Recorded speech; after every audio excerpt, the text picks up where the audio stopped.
임하기를 주님의 이름으로 축복합니다. 오늘 본문 말씀을 메시지 성경으로 제가 다시 한번 읽어보겠습니다.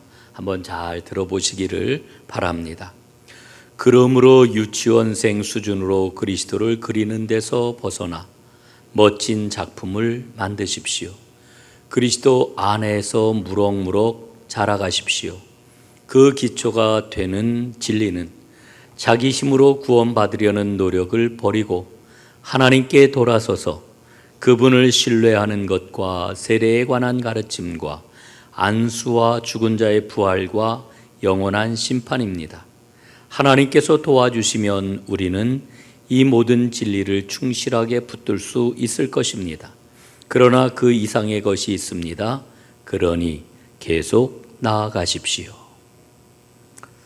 여러분, 메시지 성경으로 읽으니까 오늘 본문 말씀이 보다 더 생생해진다라고 하는 것을 느끼실 겁니다.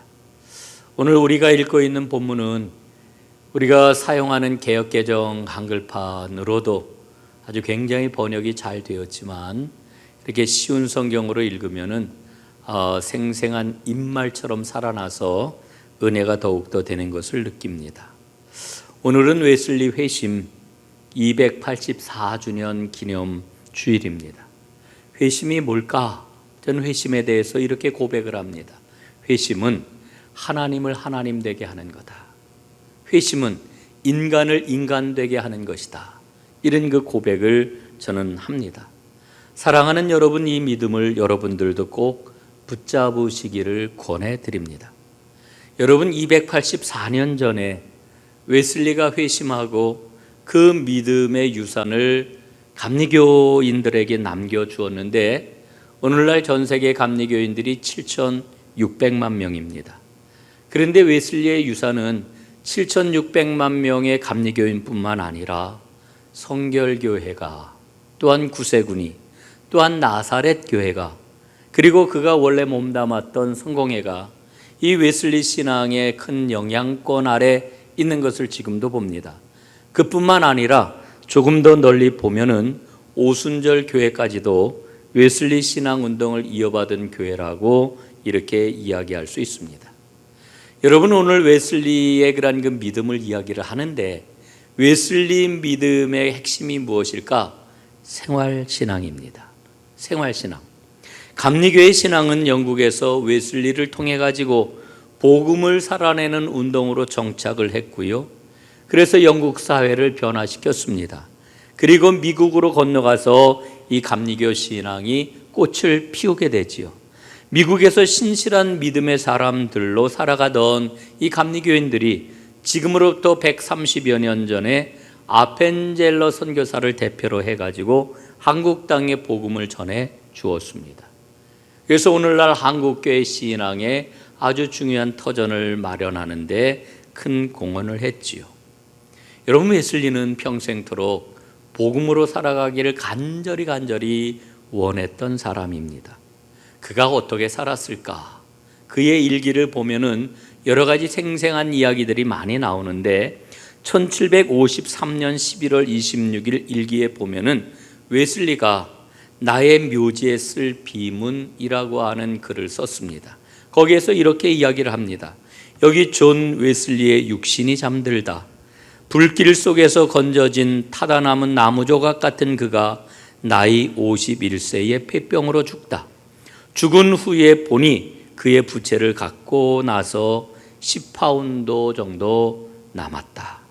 하나님, 이 무익한 종을 긍휼히 여겨 주옵소서. 여러분, 이게 웨슬리가 자신의 비문을 미리 써본 그런 그 내용인데 웨슬리는 정말 그렇게 살았습니다. 웨슬리의 생애를 생각을 하면은 이분은 정말 대단한 분이로구나 하는 생각을 갖습니다. 그 웨슬리가 가장 경계했던 게 뭔지 아십니까? 사랑과 분리된 믿음입니다. 믿음. 우리가 믿음 생활을 하는데 사랑과 분리된 믿음을 평생토록 가장 경계했고 그런 삶을 살아서는 안 되겠다라고 하는 생각을 가졌습니다. 그래서 웨슬리는 이렇게 이야기를 하지요. 진정한 종교는 사랑의 종교다. 마음을 다하고 힘을 다하고 생명을 다하여 하나님을 사랑하고 하나님이 창조하신 모든 이웃을 내 몸처럼 사랑하는 것이다. 사랑은 하나님의 모든 말씀의 목적이다. 기독교의 기초는 믿음이지만 그 목적은 사랑이다. 하나님을 사랑하고 이웃을 사랑하는 믿음이 천국에 들어가는 믿음이고 진정한 기독교로 살아가는 길이다. 이렇게 이야기했습니다. 여러분, 저는 웨슬리의 이야기를 들을 때마다 마치 망치로 가슴을 쿵쿵 치는 것 같은 이런 생각을 가질 때가 많습니다. 웨슬리가 이런 그 이야기를 들려줍니다. 정통신앙 이야기를 하는데 정통의 신앙이 뭐냐? 정통의 믿음이 뭐냐? 하나님과 이웃을 사랑하는 에너지로 가득 찬 믿음, 이게 바로 정통신앙, 정통믿음이다. 이렇게 이야기를 합니다. 여러분, 웨슬리는 이와 같은 믿음을 가지고 평생토록 살았고 그가 남겨준 그런 그 신앙을 최종적으로 성화 신앙이라고 이렇게 정리를 하지요. 성화에 대해서 웨슬리는 이렇게 이야기합니다. 이와 같이 우리는 완전한 대로 나아갈지니라 하는 말씀대로 오늘 본문이죠. 우리의 모든 죄, 곧 자만과 고집과 분노와 불신앙으로부터 온전한 구원을 위하여 우리는 완전한 성화를 바라고 있습니다. 그러면 무엇이 완전입니까? 여기서 완전이라고 하는 말은 사랑을 뜻합니다. 이렇게 이야기하고 있어요. 여러분, 그러니까 웨슬리가 이야기하고 있는 완전의 교리 혹은 성화의 교리라고 하는 것은 다른 말로 표현을 하면은 사랑이라고 표현할 수가 있습니다. 우리는 부패하기 쉬운 육체를 가지고 살아갑니다. 그렇기 때문에 우리에게는 죽음을 이기신 주님께서 우리에게 주시는 생명의 공로가 매 순간순간 필요한 겁니다. 주님께서 우리에게 그 생명의 공로를 허락해 주시지 않으면은 우리는 우리를 부패하게 하는 세상 법으로부터 자유로울 수가 없고 그 법을 이겨낼 수가 없는 거지요. 여러분, 인간이 할 수 있는 완전이 뭘까? 웨슬리는 이렇게 설명을 해 주어요. 내 아들아, 내 마음을 나에게 다오. 하나님이 이렇게 말씀하시잖아요. 내 마음을 나에게 달라. 하나님이 이렇게 말씀을 하시는데 마음을 다하고 뜻을 다하고 정성을 다하여 하나님을 사랑하는 것이 바로 완전입니다. 요약을 하면 사랑이라고 하는 거지요. 그런데 웨슬리의 이와 같은 이야기를 듣고 교리적으로 기독교 신앙을 설명하는 것을 즐겨하는 사람들이 의문을 갖고 이렇게 물어요. 아니, 인간에게 어떻게 완전함이 가능하단 말입니까? 인간은 원죄를 가지고 있는 부패한 존재인데, 여러분, 그래서 뭐라고까지 얘기를 해요? 전적 타락을 이야기를 하잖아요. 예? 원죄를 가지고 부패하게 살아가는 게 인간인데 어떻게 완전을 주장할 수 있단 말입니까? 여러분, 이 이야기는 웨슬리의 성화, 웨슬리가 이야기하는 완전, 이 신앙을 잘못 알고 있기 때문에 하는 말이에요. 여러분, 웨슬리가 말하는 완전이라고 하는 것은 실수도 없고 연약함도 없고 유혹도 없는 것, 이걸 말하는 게 아닙니다. 여러분, 웨슬리의 성화, 웨슬리의 완전을 이해하기 위해서는 두 가지를 우리가 꼭 함께 생각을 해야 돼요. 그 두 가지가 뭐냐? 첫 번째, 그 완전이라고 하는 것은 의도하는 것, 바라보는 것, 지향하는 것, 그 자체가 순수하다라고 하는 것을 의미합니다. 순수한 것, 순수한 의도, 이게 바로 완전이라는 거예요. 그리고 두 번째로는 이 웨슬리가 완전을 이야기할 때 인간의 원죄를 부정하는 게 아니라 인간이 가지고 있는 부패한 그 원죄보다도 하나님이 인간에게 부어주신 원복이 더 크고 더 풍성하다라고 하는 그런 그 이야기입니다. 이걸 다른 말 표현하면은 구원의 낙관주의라고 이야기를 할 수가 있는 거죠. 여러분, 우리는 정말 부패했어요. 우리 자신을 들여다보면 우리 안에 얼마나 죄가 많습니까? 얼마나 더러움이 많습니까? 그러나 인간이 가지고 있는 이 부패와 타락한 원죄보다도 하나님이 우리에게 주신 원복은 훨씬 더 크고 풍성하다라고 하는 그런 그 이야기죠. 여러분, 이 믿음이 있어야만 우리는 성령의 도우심으로 그리스도의 장성한 분량에까지 자라날 수가 있는 거예요. 여러분, 사도 바울이 하나님의 말씀을 우리에게 주고 있잖아요. 그리스도의 장성한 분량에까지 자랄지니라. 여러분, 이 원죄만 크게 보는 사람들은 그리스도의 장성한 분량에까지 자란다라고 하는 이 하나님의 말씀을 그럼 부정하는 겁니까? 부정할 수 없잖아요. 여러분, 그러니까 그리스도인의 성화, 그리스도인의 완전이라고 하는 것은 바로 사랑의 완전을 추구하는 겁니다. 오늘 이 은혜가 여러분 모두에게 임하기를 간절히 바랍니다. 여러분, 웨슬리 신앙의 핵심을 다시 한번 정리를 하면은 진정한 기독교라고 이야기할 수 있습니다. 이 진정한 기독교라고 하는 것은 완전한 사랑을 추구하는 것이라고 하는 믿음이 있을 때에 제대로 이해할 수가 있는 그런 말이죠. 여러분, 웨슬리는 기독교를 이렇게 설명을 해 주어요. 아주 중요한 내용인데요. 기독교는 본질적으로 사회적인 종교입니다. 그래서 저는 기독교를 고립시킬 때 죽고 만다는 것을 확신을 합니다. 기독교는 예수 그리스도에 의해서 인간에게 계시된 하나님을 경배하는 법을 가르쳐주는 종교입니다. 그러므로 기독교는 사회를 떠나서는 존재하지 못합니다. 다른 사람과 같이 살고 다른 사람과 대화하는 것을 제대로 못한다면 기독교는 유지될 수 없을 뿐만 아니라 전혀 존재할 수 없습니다. 여러분, 이게 웨슬리가 우리에게 일러주고 있는 기독교의 핵심적인 진리입니다. 여러분 보십시오. 우리는 세상 가운데 살아가요. 그러나 우리는 세상에 속한 사람이 아니지요. 여러분, 진정한 그리스도인, 참된 그리스도인은 자신이 거룩해지기 위해서 세상에서 도피하지 않아요. 우리는 산속으로 들어가는 사람들이 아닙니다. 산속에 들어가서 돌을 닦는 사람들이 아닙니다. 세상 가운데서 살아가요. 그렇다고 해서 우리가 세상 풍조나 세상 가치에 매몰되어서는 안 되겠지요.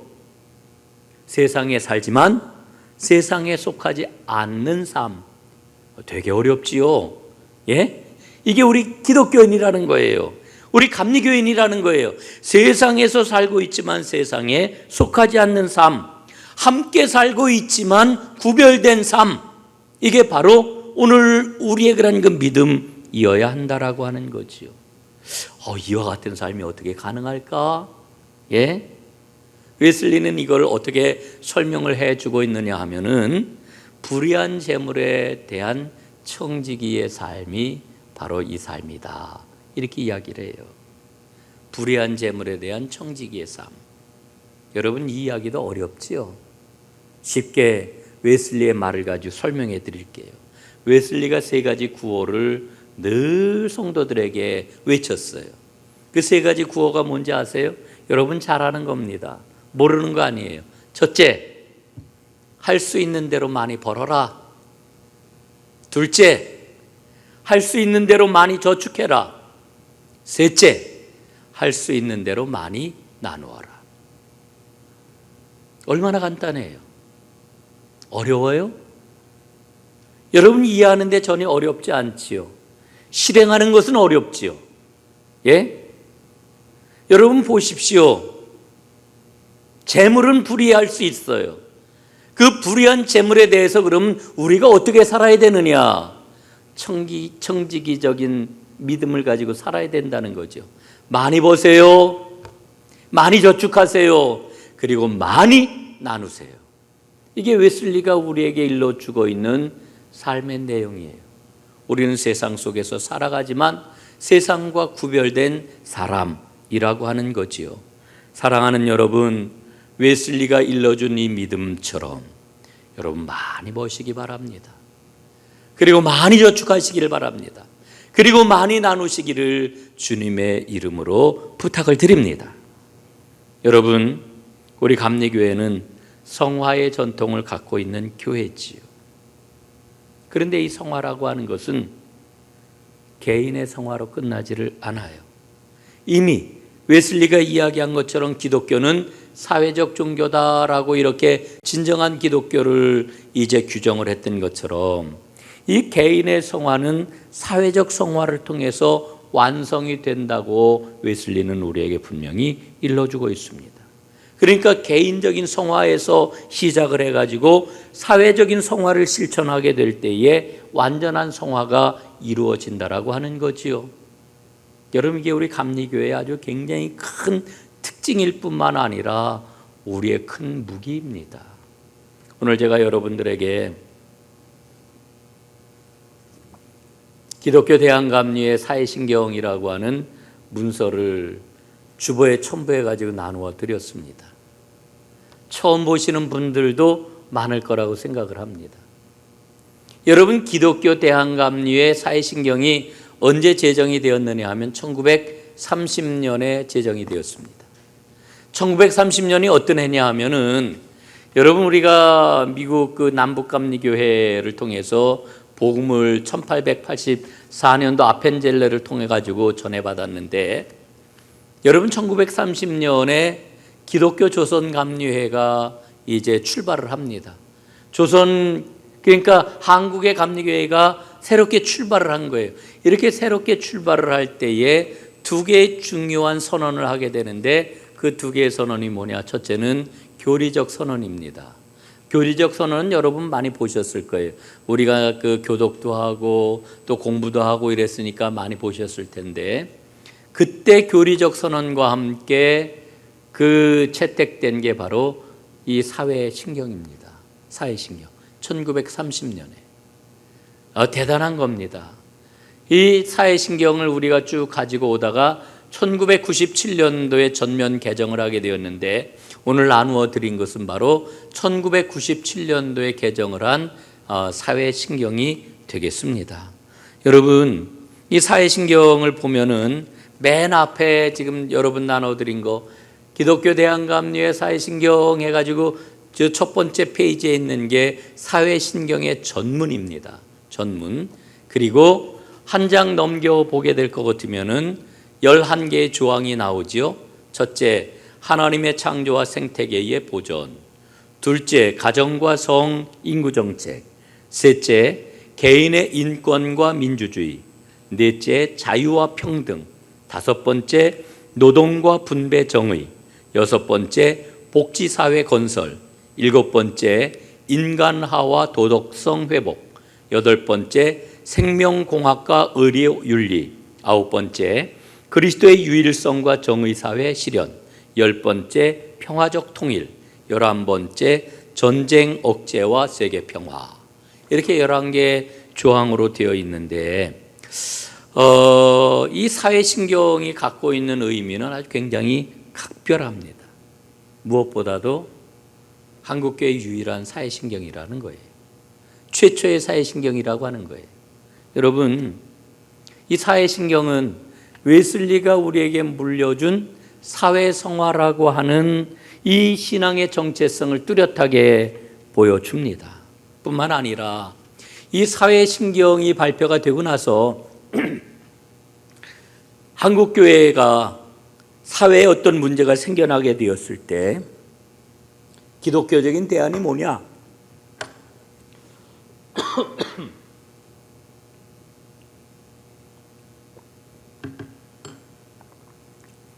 기독교가 어떠한 그러한 그 지향점을 가지고서 그 문제에 대처를 해야 되느냐?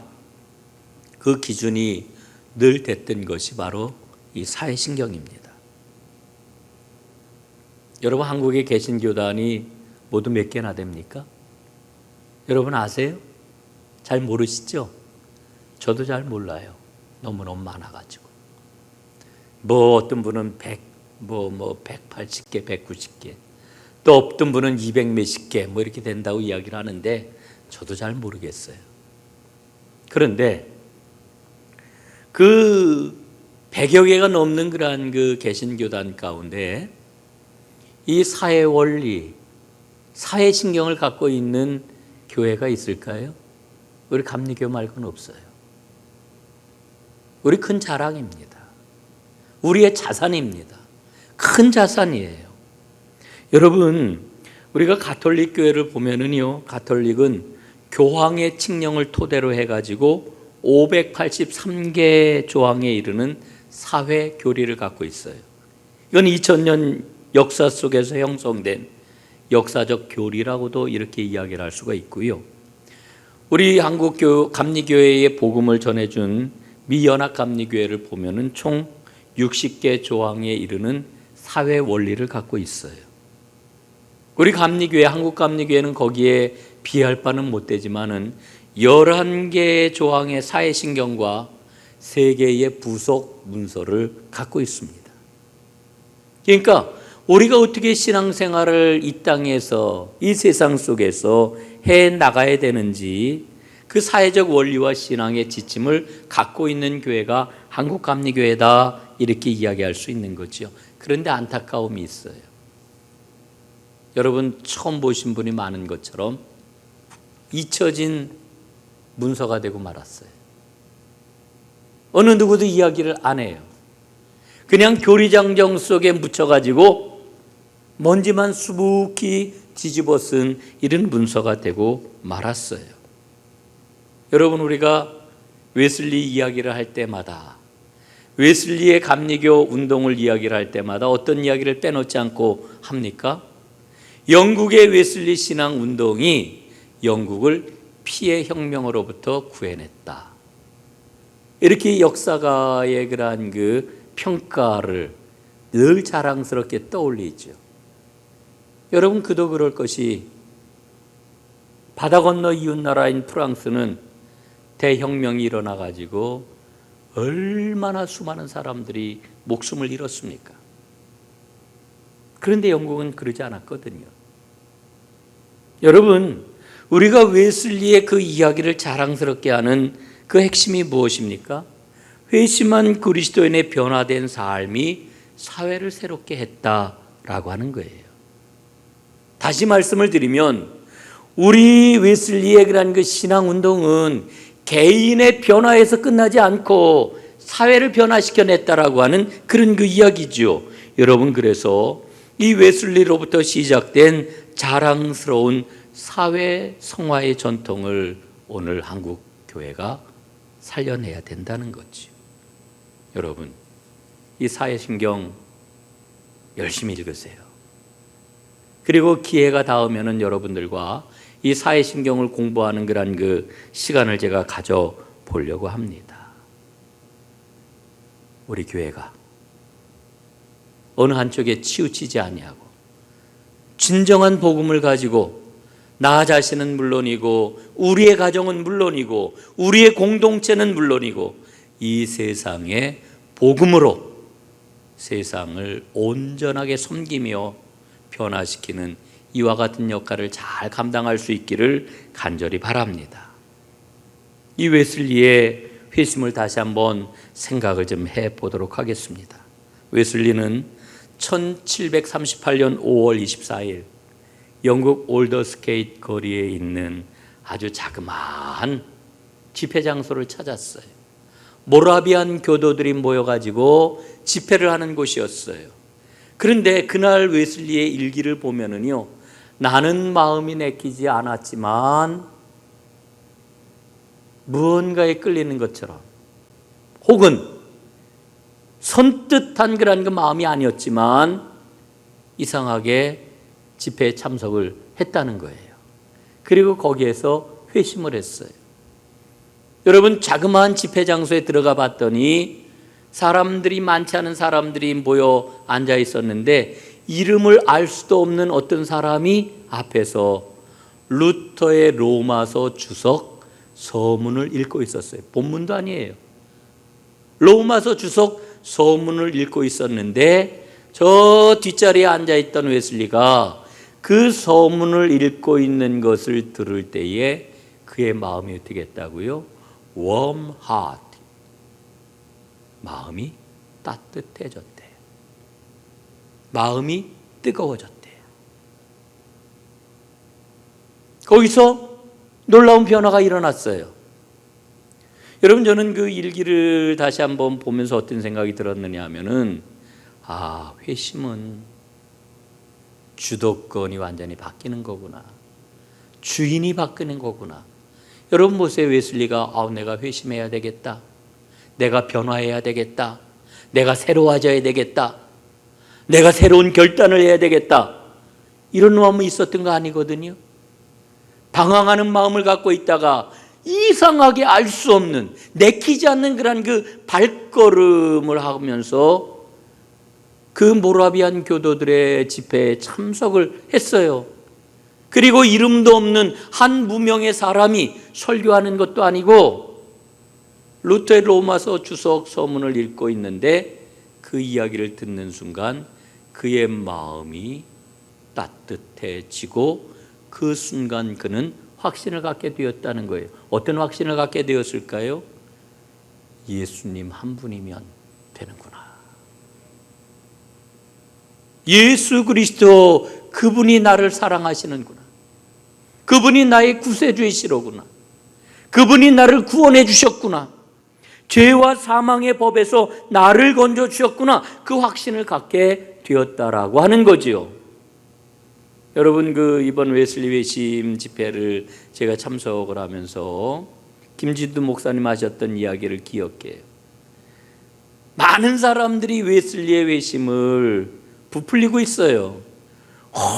그날 뜨거운 불이 내려와 가지고 웨슬리가 변화했다. 아니에요. 불이 내려온 게 아니에요. 그의 마음에 따뜻한 마음,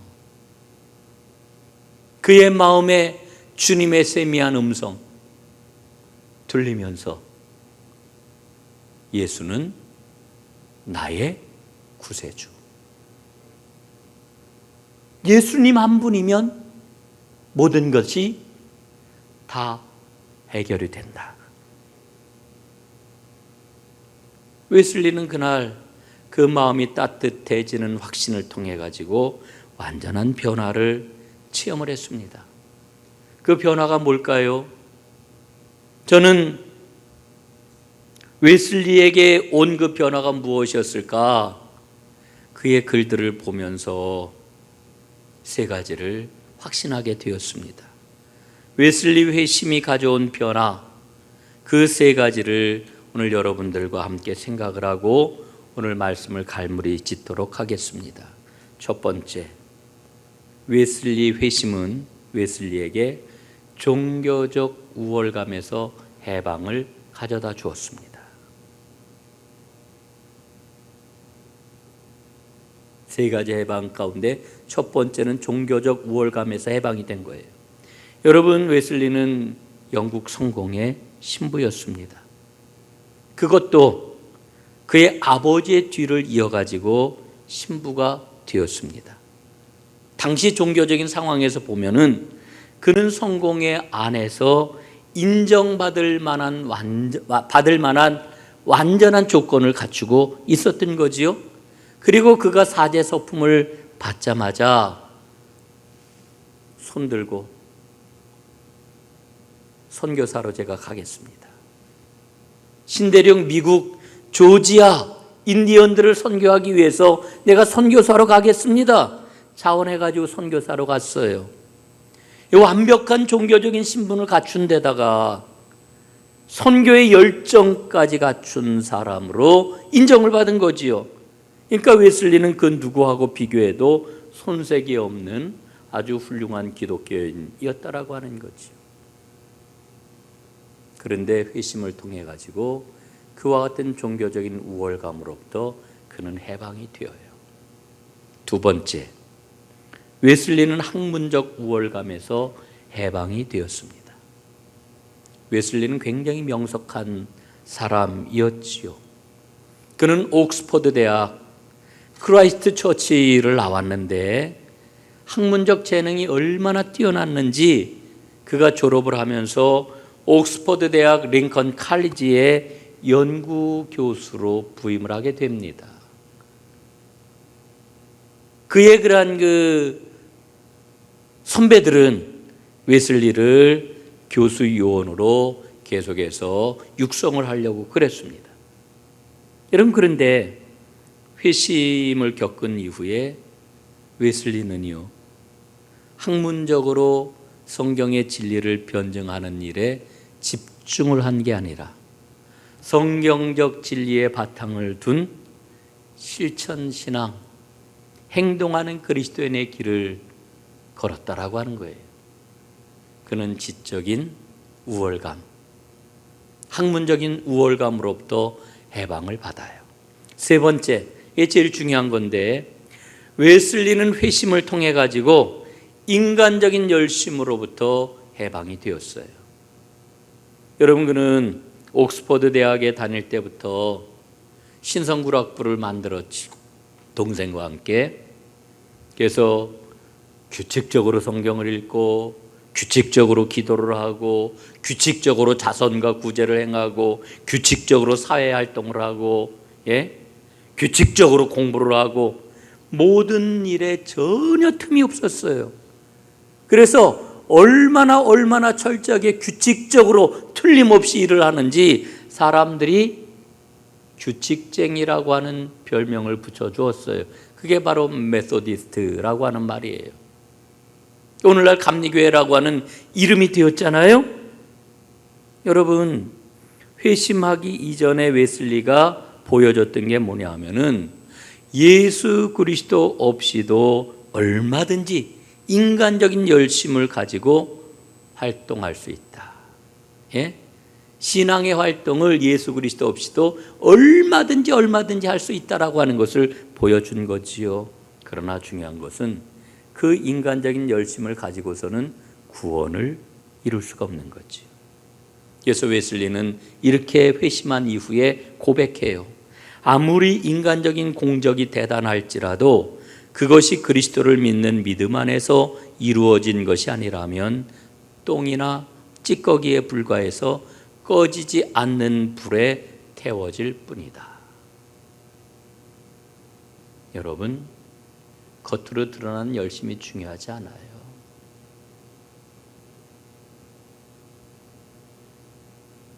웨슬리는 종교적인 우월감, 학문적인 우월감, 인간적인 열심의 우월감으로부터 회심을 통해 완전히 해방이 되었어요.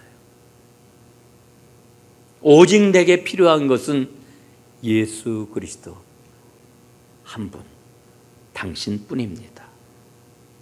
오늘 우리가 웨슬리 회심 사건을 다시 돌아보는 이유가 어디에 있을까요? 우리 주님을 인격적으로 만나는 것 이외에는, 그 회심이 아니고서는 생명의 삶을 살 수 없기 때문이지요. 오늘 본문 말씀을 보세요. 도의 초보를 버리고, 죽은 행실을 회개하고 주님과 함께 완전한 대로 나아갈 수 있는 길은 예수님을 인격적으로 만나는 회심 아니고서는 이루어질 수가 없어요. 절대. 웨슬리는 주님을 만났습니다. 그리고 나서 내 안에서 작동하는 것은 바로 생명이로구나, 주님이 주신 생명이로구나, 그리고 내 안에서 일하시는 분은 주님이시로구나, 이걸 알게 된 거지요. 그리고 평생 그렇게 산 거지요. 사랑하는 여러분, 오늘 성령님께서 여러분의 마음을 만져주시기를 바랍니다. 그래서 여러분의 마음이 뜨거워지는 이와 같은 은혜가 꼭 있기를 간절히 바랍니다. 이 일은 우리 주님께서 긍휼히 여겨주셔야만 가능한 일이에요. 오늘 이 은혜가 여러분에게 저에게 임하여 생명의 길, 복의 길, 사랑의 길을 온전히 걸어가는 우리 모두가 될 수 있기를 간절히 바랍니다. 기도하겠습니다. 하나님 아버지, 고맙습니다. 오늘 웨슬리 회심주의를 맞이하여서 하나님의 말씀을 꼭 붙잡고 생명의 길, 축복의 길, 승리의 길, 주님께서 주시는 그 은총의 길을 걸어가기를 간절히 소원합니다.